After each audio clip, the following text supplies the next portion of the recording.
اعوذ باللہ من الشیطان الرجیم، بسم اللہ الرحمن الرحیم۔ ہم یہاں پر جو اکٹھے ہوئے ہیں سائرہ کے لیے، میں تو جب سے یہ معلوم ہوا ہے سن کے بالکل شاکڈ ہو گئی ہوں کہ رات کے 2 بجے ایک خاتون کو اس کے گھر سے اٹھایا گیا، یعنی کہ اسلامی جمہوریہ پاکستان کے اندر ہم لوگ رہ رہے ہیں۔ اور کہنے کا مقصد یہ ہے کہ عورتوں کی حفاظت، مرد صاحبان، مرد رکھوالا، اور اس طرح کی رکھوالی کی گئی ہے کہ اس کا شوہر گھر پہ نہیں تھا اور انہوں نے اس کے گھر میں گھس کے رات کو 2 بجے 8 مہینے کی اس کی بچی ہے اور اس کو اٹھا لیا۔ ہم مائیں ہیں، بہتر طریقے سے جانتے ہیں کہ ایک ماں کی کیا کیفیت ہوگی اس وقت، اس بچی کی کیا کیفیت ہوگی جب اس کی ماں کو لے کے جایا جا رہا تھا اور ساری رات اس کی ماں اس کے پاس نہیں تھی۔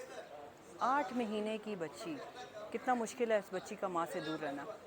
مطلب کہ کیا ہم لوگ جو پاکستانی ہیں ہمارے کوئی رائٹس نہیں ہیں؟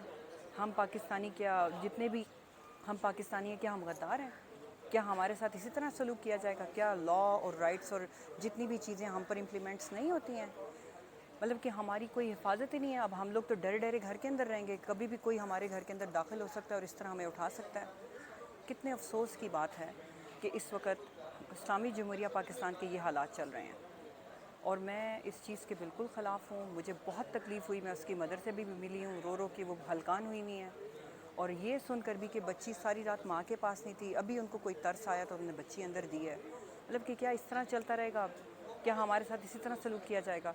اور میں آخر میں یہی کہوں گی کہ ہم اس کو سپورٹ کرنے کے لیے ادھر آئے ہیں، اور اللہ تعالیٰ ہم سب کی حفاظت کرے، اور اللہ تعالیٰ ملک پاکستان کی حفاظت کرے، اور اللہ تعالیٰ اس حکومت کو، اللہ پاک ان کو ہدایت دے، اللہ پاک ان کو وہ ہدایت دے جس کا اللہ تعالیٰ نے کہا کہ ہدایت مانگے۔ اور ہدایت جو ہے نا وہ اس طرح نہیں ملتی، اللہ کہتے ہیں مانگے گی تو ملے گی۔